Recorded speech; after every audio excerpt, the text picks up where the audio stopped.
Je vais maintenant vous parler d'un outil qui va nous permettre de dessiner sur une image. Donc cet outil, il est situé ici dans la palette d'outils au sein de l'outil pinceau. Donc vous cliquez et vous restez cliqué sur l'outil pinceau. Vous prenez l'outil qui s'appelle remplacement de couleur. Cet outil, on peut paramétrer ici sa taille. Le mode opératoire, nous allons choisir couleur.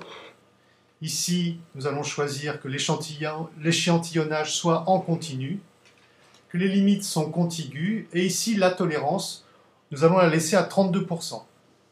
Cet outil est fait de telle manière, je choisis volontairement un outil de gros diamètre, il est fait de telle manière que lorsque vous survolez avec la croix qui est située au centre une couleur, cette couleur-là est remplacée dans la tolérance que vous avez précisée ici de 32%. C'est-à-dire qu'avec une tolérance faible, on ne va remplacer que des couleurs identiques, à la valeur rouge par exemple. Avec une tolérance forte, on va remplacer à la fois des rouges clairs, des rouges foncés, mais aussi des violets, voire des roses ou des orangés. Donc je choisis une couleur ici, dans mon nuancier, je vais prendre un beige, et je vais coloriser comme ça l'image, en faisant bien attention de garder la croix sur la partie rouge de la chaise.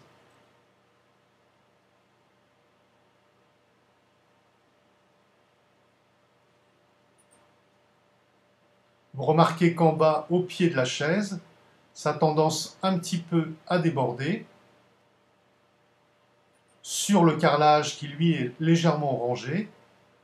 Une fois que vous avez fini de peindre la chaise, comme ceci, vous prenez tout simplement l'outil forme d'historique et vous venez ici, en zoomant sur cette partie-là, avec forme d'historique, gommer ce qui aura pu déborder. Vous voyez, je gomme cette valeur marron qui a débordé sur le carrelage.